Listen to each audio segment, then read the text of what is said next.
Fala, meus irmãos, tudo bem? Seja bem-vindo a mais um conteúdo nosso discipulado aqui da Alvo Comunidade. Já se inscreve no nosso canal, deixa seu like, deixa um comentário, compartilha esse conteúdo com seus irmãos, com a sua igreja.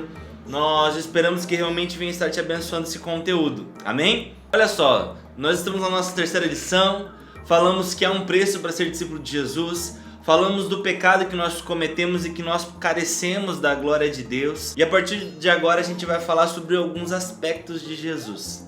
E uma das coisas que é mais chocante é que Jesus ele se tornou carne. Lá em Filipenses 2, do 5 ao 8, tem um texto poderoso que fala o seguinte: seja a atitude de vocês a mesma de Cristo Jesus, que embora sendo Deus, não considerou que ser igual a Deus era o que devia apegar-se, mas esvaziou-se a si mesmo, vindo a ser servo, tornando-se semelhante aos homens. E sendo encontrado em forma humana, humilhou-se a si mesmo e foi obediente até a morte de cruz.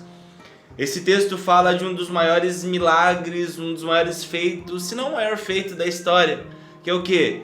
O Deus Todo-Poderoso vira carne, se humilha e habita entre nós, está entre nós, né? Por isso que nós falamos, Emanuel, Deus conosco. Porque de fato aquele que foi profetizado pelos profetas se fez carne. O primeiro capítulo de João vai afirmar, aquele que era o verbo se fez carne e habitou entre nós. Não existe realidade mais poderosa do que essa, do que de fato Deus vir e habitar entre nós, através do Filho Jesus Cristo. Não é poderoso? De fato, Jesus abriu mão de toda a sua glória, Jesus vivendo em plena unidade, o Deus triuno, e nós vemos que ele abre mão de tudo isso. João 3,16 vai falar um dos textos mais categóricos sobre isso, que é o que? Deus amou o mundo de tal maneira que deu seu Filho unigênito para todo aquele que nele crê não pereça, mas tenha vida eterna. Nós somos tão amados a ponto de Jesus vir e morrer por nós. Mas uma das coisas mais impressionantes é de fato ele se tornar carne, não é mesmo?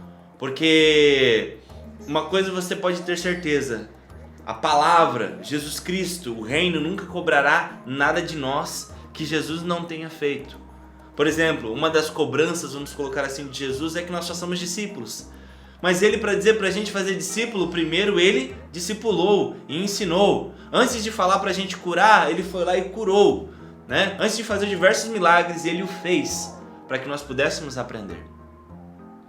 E antes de Jesus chegar e dizer para nós, olha, negue-se a si mesmo, tome sua cruz e siga-me, Jesus foi o primeiro a se negar.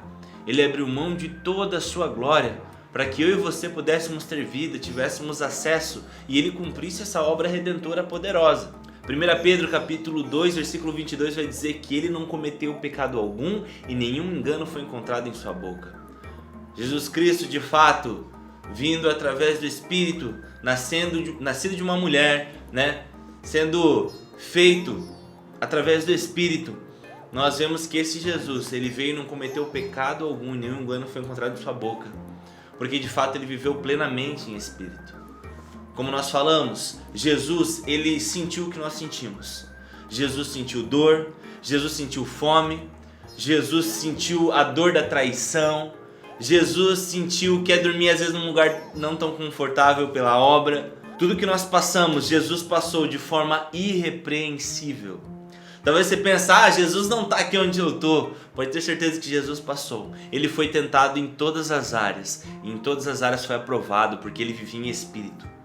Jesus foi tentado de diversas formas, em todas as áreas, mas ele não cometeu um pecado sequer, mesmo sendo carne. Talvez você afirme, mas Jesus não nasceu não foi concebido em carne, por isso que para ele era mais fácil. Não, muito pelo contrário. Jesus era Deus, ele abriu mão de toda a sua glória, abriu mão de todas as coisas e veio para viver como um de nós. E toda a obra que ele fez foi porque ele foi plenamente dependente do Espírito. Sabe, meus irmãos, eu sei que nós estamos na carne, eu sei que nós somos ainda possuídos por essa carne, nós lutamos diariamente, nós nascemos de novo, mas a carne muitas vezes nos tenta e é difícil sim. Mas se nós entendermos que o Espírito que estava em Jesus Cristo habita em nós hoje, nós podemos viver de uma forma plenamente diferente. Jesus venceu e a gente pode vencer muitas das nossas tentações, porque Ele sabe o que é estar na carne. Deus sabe, Deus conhece as nossas lutas. Meu irmão, sejamos dependentes de Deus, sejamos dependentes do Filho, vivamos à luz do Espírito Santo, para que realmente nós possamos viver uma vida incrível e poderosa na presença de Deus. Amém, meu irmão? Que Deus te abençoe. Valeu!